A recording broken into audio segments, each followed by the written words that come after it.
पुंडलीकवरदा हरी विठ्ठल श्री ज्ञानदेव तुकाराम सद्गुरु समर्थ त्र्यंबकानंद महाराज की जय। माऊली ज्ञानेश्वर महाराज की जय। जगद्गुरु तुकाराम महाराज की जय। सती गुरुदेव दत्त। ज्ञानेश्वरी अध्याय 9। गतिर्भर्ता प्रभु साक्षी निवास शरणं सुहृत प्रभव प्रलयस्थानं निधानं बीजमव्ययम्। 18वा श्लोक आहे।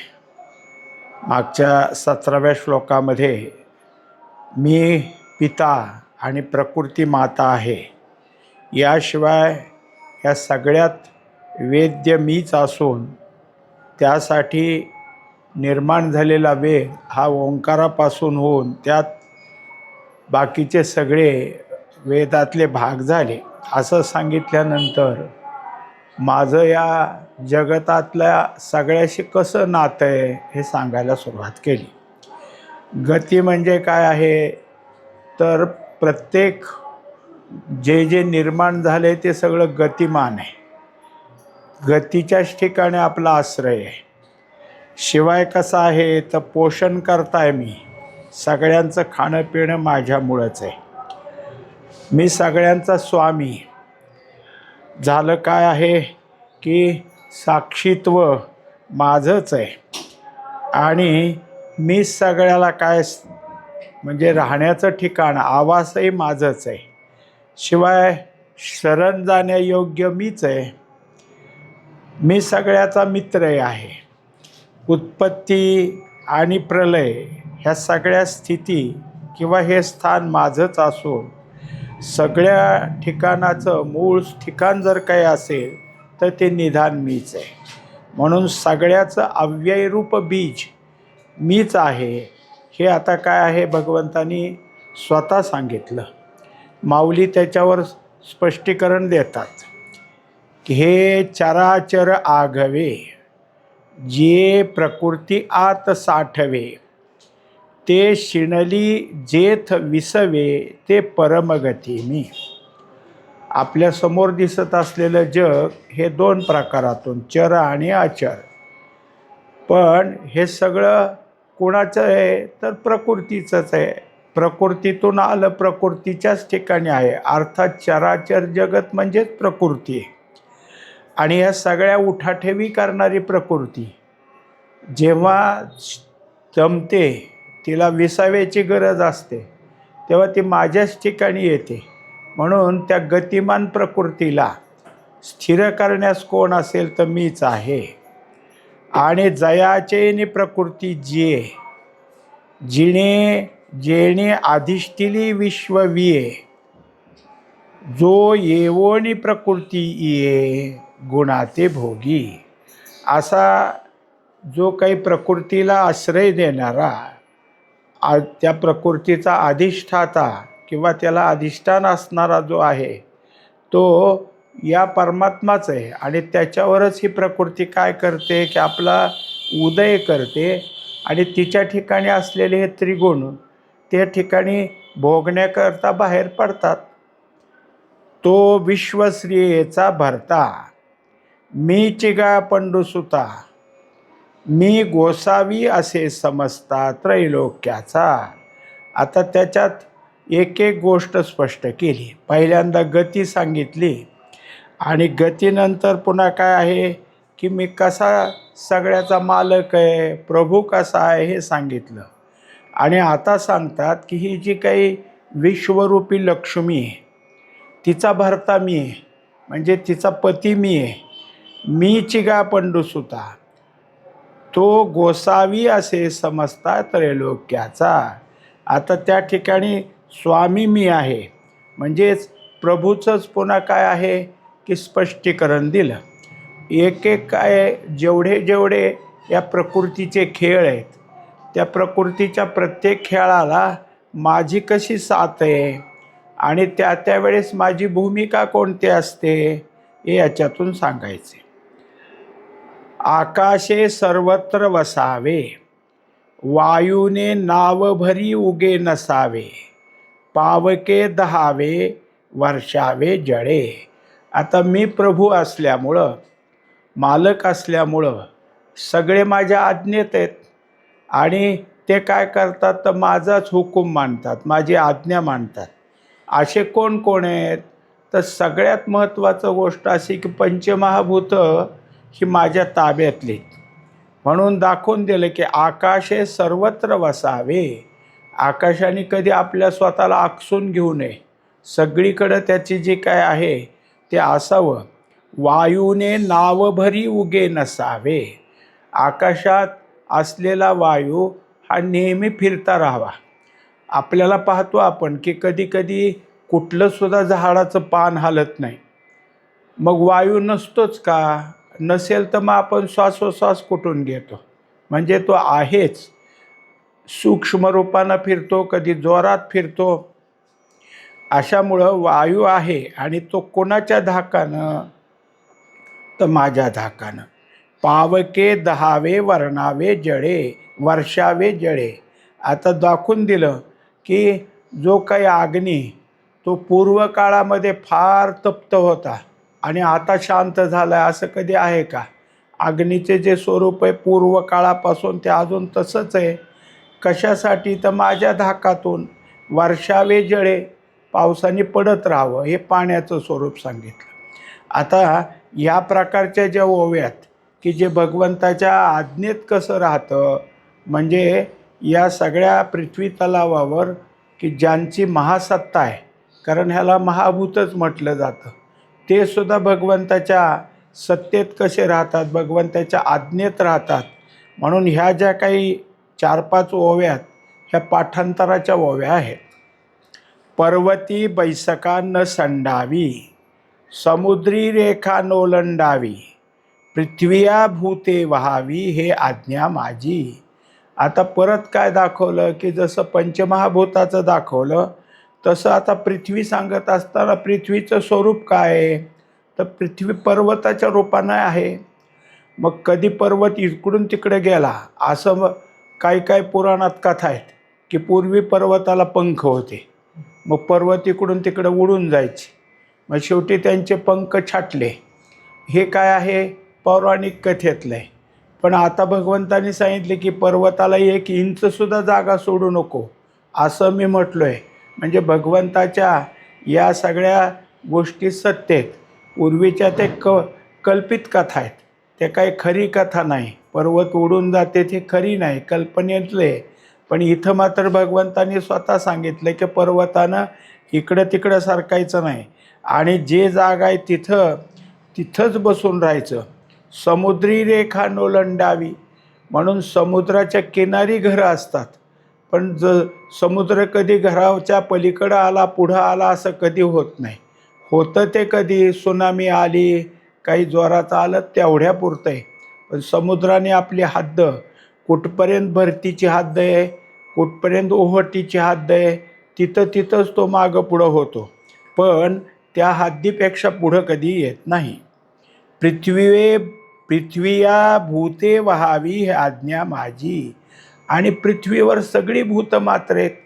आता काय आहे आपण पाहतो कित्येक वेळा बातम्यातून असतं की नाव उलटली का तर वाजवीपेक्षा जास्त लोक त्यात होते, म्हणजे वजन वाढलं होतं आणि वाढल्यामुळं तिचं थोडंसं हेलकावं बसलं की उलटी झाली. याचा अर्थ तिच्यात ठरलेलं वजन आहे. झालं कुठलीही गाडी माल ट्रक असली तरी तिच्यात किती वजन घालावं प्रत्येकाचं ठरलं आहे. पण पृथ्वीवर किती केवढे आहेत, माणसाचं काय इतरांचं काय, त्याच्याहून जात असलेल्या एवढ्या आगगाड्या अजून काही आहे कितीतरी, हे सगळं वजन पृथ्वीने व्हायचं आहे. मला ओझं झालं असं कधी पृथ्वी म्हणत नाही, कारण आज्ञा आहे हे सगळं तो झालं पाहिजे. दुसरी गोष्ट काय तर पृथ्वीला काही भागात त्याच्यावरचं जे काही काडी कचरा आहे ते जाळण्याची पद्धत आहे. काही ठिकाणी नांगरलं जातं, काही ठिकाणी खोदलं जातं. पृथ्वी कधीतरी तक्रार करते का मला पोळते म्हणते का नांगरला नांगरता का म्हणते का काय आहे, सगळं सहन करते. ही सहनशीलता तिच्याकडं कुठं, तर माझ्यामुळं हे आज्ञा माझी. एवढ्या सगळ्याला मी सांगत आलो. म्या बोलविल्या वेदू बोले, म्या चालविल्या सूर्यो चाले, म्या हालविल्या प्राणू हाले, तो जगाते चाळिता. आता दुसरी गोष्ट काय आहे की माझ्यामुळं वेद बोले. मग आता हे कसं, पूर्वी तर वेद बोलून झाला आहे आणि आता परत आज्ञा देऊन वेदाला बोलायला लावतात. हे कुठून आलं, काय आहे हे? याचं कारण आहे की जिथं जिथं भगवंताच्या संबंधी जे जे काही प्रवचन कीर्तन चाललेलं असतं ते सगळं तिथं येत असणाऱ्या परिभाषा म्हणजे प्रक्रिया ह्या मुखातून येतात, तेव्हा तो एक वेदाचाच भाग आहे. म्हणजे वेद कधीतरी एकदा बोलून गेला असं नाही, तर संत मुखातून तो नेहमीच बोलतो. जेव्हा जेव्हा संतांना असं काय आहे प्रबोधनार्थ बोध करण्यार्थ बोलायचा प्रसंग येतो तेव्हा त्यांच्या मुखातून वेद बाहेर पडतो. म्हणजे तो कधी, तर भगवंताची आज्ञा असल्यावर. अर्थात काय होतं कधी कधी की कोणी एखादा येतो आणि पदर पसरतो की संतांना मला पदरात घ्या, पण संत काय करतात की नाही तुम्ही जावा, तुमचं दुसरीकडे जागा आहे म्हणून त्याला काढून टाकतात. याचा अर्थ भगवंताने आतून प्रेरणा दिली नाही की त्याला जवळ घे. मग ज्याला भगवंत प्रेरणा देतात त्याला जवळ घेतलं जातं. म्हणजे हे ऋणानुबंध आहेत. हे कोणी ठरवलेत, ते भगवंतांनीच ठरवलेत. तो एक वेदाचाच भाग आहे. म्हणजे कोण कोणाचा शिष्य होतो हे ज्याच्या त्याच्या ठिकाणी नाही, ते त्याच्या ऋणानुबंधाप्रमाणे आणि त्याप्रमाणेच हे सगळं माझ्या आज्ञेतनं घडत असतं. म्या चालविल्या सूर्यो चाले. आता हे सगळं काय आहे की आपण पाहतो सूर्य उदयाला येतो, सूर्य अस्ताला जातो. आता तसं पाहायला गेलं तर माऊलीने सुद्धा सांगितलं आहे की कोण फिरतं कोण फिरत नाही. पण जरी काही असलं तरी फिरणारी पृथ्वी असली तरी ती पण भगवंताचीच आज्ञा आहे ना. आणि त्यामुळं तो मग आम्हाला सूर्य उदय आणि अस्त हे दोन्ही कळत असतं. म्या हालविल्या प्राणू हाले. आता दुसरी गोष्ट अशी की आपल्या शरीरातनं प्राण बाहेर पडतो, घेतला जातो. मग सुटलेला प्राण जो उच्छ्वास म्हणून सुटला आहे तो माघारी आलाच नाही तर मग कसं होईल आपलं. म्हणजे मग हा माघारी येतो ते कोणाच्या आज्ञेनं. याचाच अर्थ जोपर्यंत प्राणापान चालू आहे, जोपर्यंत प्राण आणि श्वसन चालू आहे, प्राण म्हणजेच काय आहे की श्वास घेणं आणि श्वास सोडणं हे चालू आहे, हे भगवंताची आज्ञा आहे. म्हणून एखाद्याला आता पुरे म्हणलं तर त्या क्षणी त्याचा प्राण थांबतो. मग प्राण बाहेर सुटला की सुटला, पुन्हा माघारी येत नाही. मग माघारी काय येतो, तर भगवंताच्या आज्ञेत चालतो म्हणून तो जगाते चाळिता. आता त्याच्यामुळं तुम्ही आम्ही चलनवलन करतो. वास्तविक पाहता परमात्म स्वरूप आणि जड देह यांचा संबंध जर कोणी आणला असेल तर ह्या प्राणाने आणलेला आहे. म्हणून तो जगाचं चलनवलन करण्यास उपयोगी आहे. मियाची नियमिलिया सांता, काळू ग्रासी तसे भूता, ये म्हणिया गाते पंडुसुता सकळे जयाची. आता एकंदरीत हे सगळं कसं नियमित झालं आणि याशिवाय काळ या सगळ्या भूतमात्राला ग्रासतो. म्हणजे आपल्याला असं वाटतं की मनुष्य संपला म्हणजे त्याला काळाने ग्रासलं, पण रोज काळ आपल्या मागं लागलेला आहे. आयुष्य खातो काळ सावधान, तो सतत आहे. म्हणजे त्याच्या ठिकाणी भूतमात्राला ग्रासणं हे त्यांनी भगवंताच्या आज्ञेप्रमाणे केलेलं आहे. काळ कोणाचा वैरी नाही, काळ कोणावर रागवत नाही, तर तो भगवंताच्या आज्ञेप्रमाणे सगळ्या भूतमात्रांना काय करत असतो, तर त्याच्या आयुष्याची जे काही असेल ते सगळं कमी करत जाण्याकरता तो ग्रासत असतो. अशा तऱ्हेनं हे सगळे जे आहेत हे माझ्या सत्तेत चालतात. आता यामध्ये पाहिलं आपण 4 ओव्यात ह्या एकंदरच 4 ओव्या भगवंताची आज्ञा पाळणारे हे सगळे कसे आहेत ह्या सांगणाऱ्या आहेत. ऐसा जो समर्थू तो मी जगाचा नाथू आणि गगना ऐसा साक्षीभूतो तोही मीची. आता त्याच्यामुळं सगळ्यात जर आपला कोण मालक असेल तर हा मालक परमात्माच आहे. म्हणजे माणसाला काय आहे की काही जर आपलं चुकलं तर आपल्याला मालक काय म्हणतील असा स्वभाव आपल्या ठिकाणी यावा. कारण आपल्याला देव काय शिक्षा देईल, कारण आपण चुकलो असं झालं तर मग मालक कोण आहे त्याची आठवण होईल. आणि त्याप्रमाणे आपण त्याच्या मालकपणाला, कारण मालकाला भिवून राहावं लागतं. मालकाच्या पुढं उद्दामपणा दाखवला तर मग तो मालक काय राहिला. मालक काही असो, असं जर काही काम करणारे सेवक असतात आणि काही कारणानं बसले आणि लांबून त्यांनी पाहिलं मालक आलाय तर सगळे पटापट उठतात, आला रे मालक आलाय, उठा उठा उठा. म्हणजे काय झालं, धाक आहे. तसं ह्या मालकाचा धाक आहे. त्यामुळं मी जगाचा नाथू. आता दुसरं पद सांगितलं की गगना ऐसा साक्षीभूतो तोही मीची. आकाश कसं सगळ्याला साक्षी. आकाश आपल्या आतही आहे, जगातही आहे आणि जगाच्या बाहेरही आहे. जे जे काही होत असेल ते सगळं आकाश पाहतं. आकाशातच ह्या सगळ्या गोष्टी घडतात, पण आकाश कशातच मिसळलेलं नसतं. म्हणजे जे पाहतंय तिथं चाललेला प्रसंग लक्षात येतोय, पण कशात मिसळलेलं नाही त्याला म्हणायचं साक्षी. साक्षी हा असाच असतो की प्रसंगाच्या जवळ उभा आहे पण प्रसंगात मिसळलेला नाही, तोच साक्षी. आकाश सगळ्याचं जसं सगळीकडं साक्षी स्वरूपानं राहतं तसा मी साक्षी आहे. कारण माझ्या सत्तेत ह्या सगळ्या घडामोडी घडतात. त्यामुळं मी ह्या सगळ्या गोष्टीला पाहत असतो.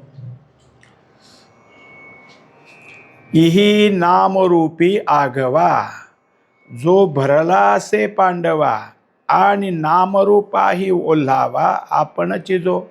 आता किती गोष्टी आहेत की भगवंताच्या नेमकं काय म्हणाले हे लवकर लक्षात येत नाही. कारण एखादं कोडं कसं असतं तसं भगवंताचं बोलणं आहे. आता सांगितलं की जेवढे जेवढे जगतात निर्माण झाले ते नामरूप म्हणजे मीच आहे. प्रत्येक नाम आणि रूप हे माझंच रूप आहे. मीच जो भरला असे पांडवा, नामरूपात्मक मीच आहे. आता आपल्याला माहिती की मनुष्याला नाव आहे, अमक्याचं नाव आपण म्हणतो. त्याची नावं वेगवेगळी. कदाचित काय होतं एक नावसुद्धा येतं. कित्येक ठिकाणी असं झालं की नाव, वडिलाचं नाव आणि आडनाव तिन्ही एकच. म्हणजे तिन्हीत आहे पण व्यक्ती वेगळ्या. ह्याचं रूप वेगळं आणि त्याचं रूप वेगळं. नाव मात्र एक आलं, पण हे सगळं मीच आहे. अनेक रूपाचा मीच, अनेक नावाचा मीच. हे सगळं जरी असलं तरी ह्या सगळ्या नामरूपाचा ओल्हावा मीच आहे, जिव्हाळा मीच आहे. म्हणजे ही नावरूप आत्ता अस्तित्वात आहेत. हे कोणामुळं, आपण पहा की कोणीही कसाही असू द्या, एखादा माणूस कसा असतो, गोरापान असतो, नाकी डोळे चांगला असतो, शरीरानं दष्टपुष्ट असतो म्हणून तो आकर्षक दिसतो. दुसरा काळेला असतो, एवढा चांगला नाके डोळे नसतो तरी आकर्षकच दिसतो ना. म्हणजे प्रत्येक जीवाचं जे काही तेज आहे, त्याला काय आहे तेजपणा, हे कोण आहे तर मीच आहे. म्हणून तर सगळ्याला. त्याच्यामुळं काय आहे की मृत झालेला मनुष्य काही काळ तरी तो तेजवानच असतो, लगेच त्याचं तेज जात नाही. कारण त्याच्यातला जो धनंजय रूप वायू आहे हे सगळं माझं स्वरूप आहे. जेव्हा वेळ सरकत जाते, ठराविक वेळेनंतर त्या शरीराचं काय आहे तो धनंजय कमी होत जातो, तसं तसं त्याच्या ठिकाणचं तेज कमी व्हायला लागतं. मग मात्र त्याला मृतकाळा यायला लागते. पण गेल्यापासून ठरलेल्या काळापर्यंत त्याच्याही ठिकाणी तेज असतं आणि जिवंत माणसाच्या ठिकाणी तर असतंच.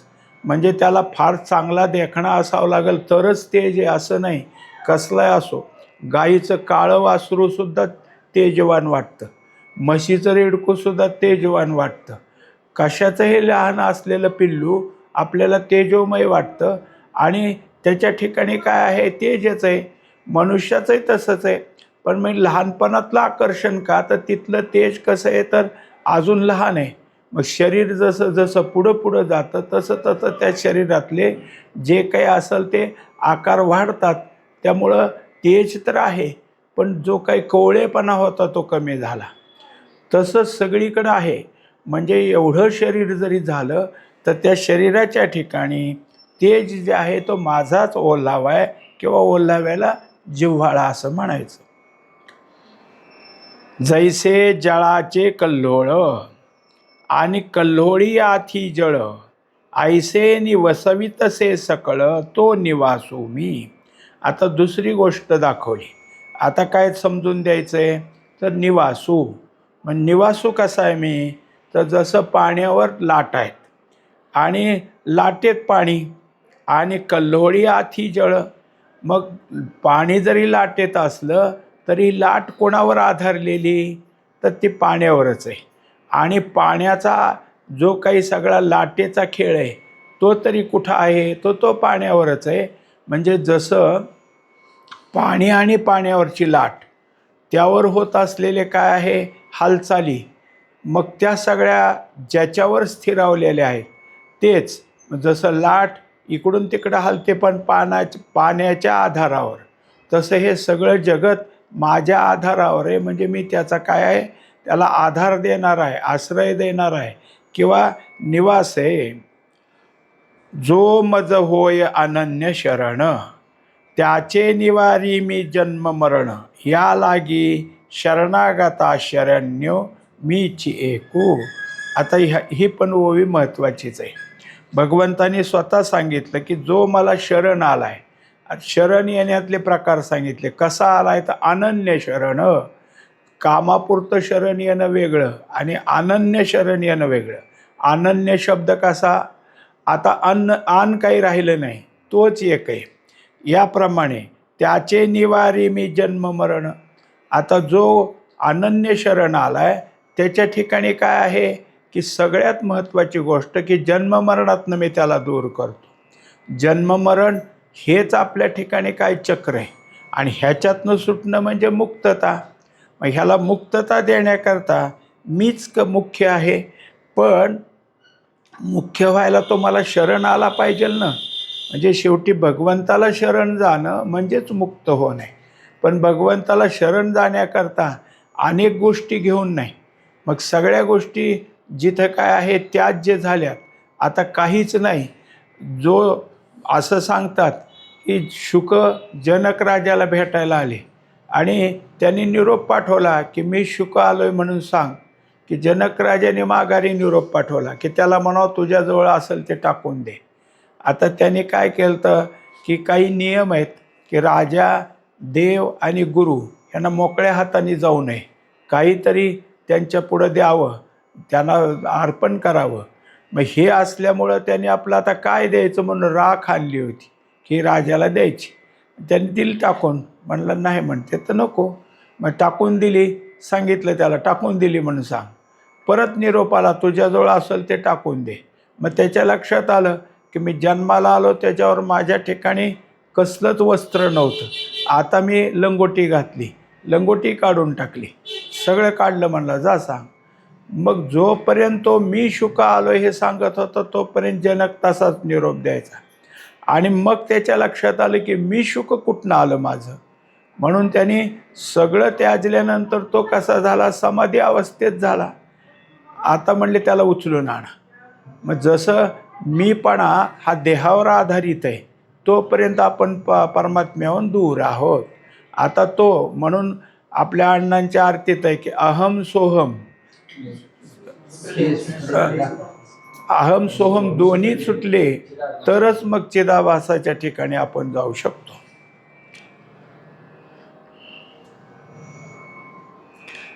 मीच एक अनेकपणे वेगळाने प्रकृती गुणे, जीत जगाचे नि प्राणे वर्तत असे.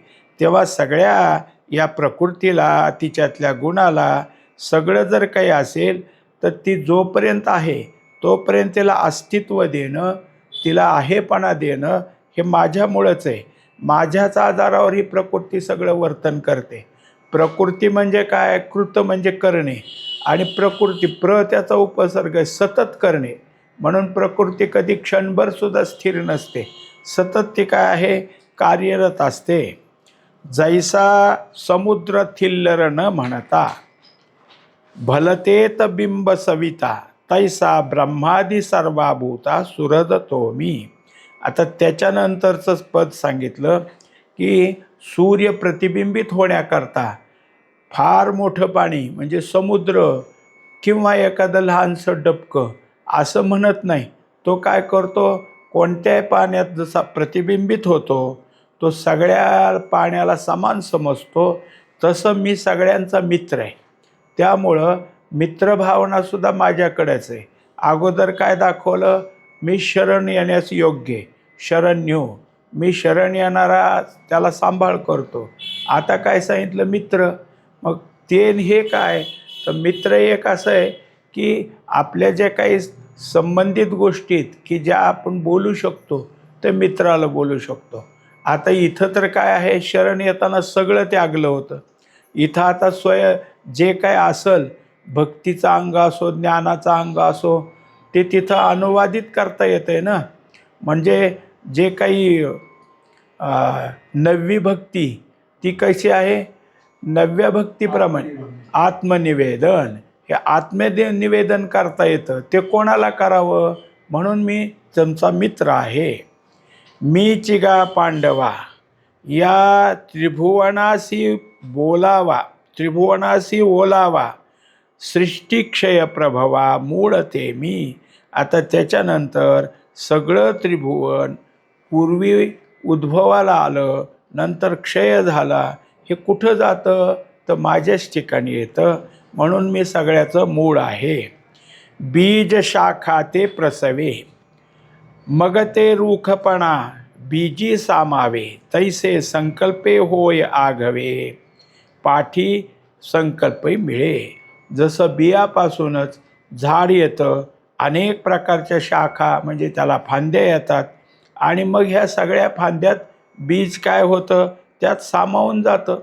तसं ह्या जे काही संकल्प निघतात ते सगळे संकल्प माझ्यातूनच बाहेर येतात. ऐसे जगाचे बीज तो संकल्पू अव्यक्त वासना रूपू तया कल्पांती तेथ निक्षेपू होयते मी. एकंदरीत जग त्याचा जो संकल्प आहे, त्याचं जे अव्यक्त स्थान आहे की ज्याच्यातून वासना बाहेर येतात आणि मग सगळं बाहेर पडतं. या सगळ्या जगताचं कल्पनारूप स्थितीचं, कल्पनारूप प्रकृतीचं मग कुठं लय होतो, निक्षेप कुठं होतो, तर माझ्या ठिकाणी. म्हणून ते मीच त्याचं स्थान आहे. ये नामरूपे लोटती वर्ण व्यक्ती आटती जातीचे भेद फिटती जे आकाश जई आकाश नाही. आता तिथं काय आहे, सगळं ऐक्य झालं, नामरूप राहिलं नाही, हे अमकी वर्णाची व्यक्ती हे राहिलं नाही, जातीचा भेद राहिला नाही. कुठं झालं, तर सगळं माझ्या ठिकाणी एक रूप आलं. म्हणजे पृथ्वीपासून ते आकाश हे त्याचं काय आहे, सगळ्यात पहिलं निर्माण झालेलं पंचमहाभूत. मग पृथ्वीचा पाण्याचा, तेजाचा वायूत आणि वायूचा आकाशाच्या ठिकाणी लय होतो. मग जसं आकाश त्या सगळ्याला पोटात घेतं तसं आहे.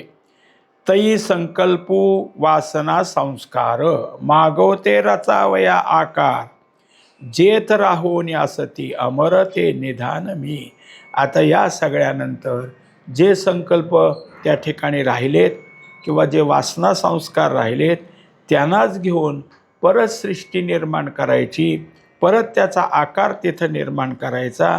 आणि हे सगळं करण्याकरता जे काही देव नेमलेले आहेत ते मुख्य स्थान, त्यांचं जे काही ठिकाणे ते सुद्धा मीच आहे.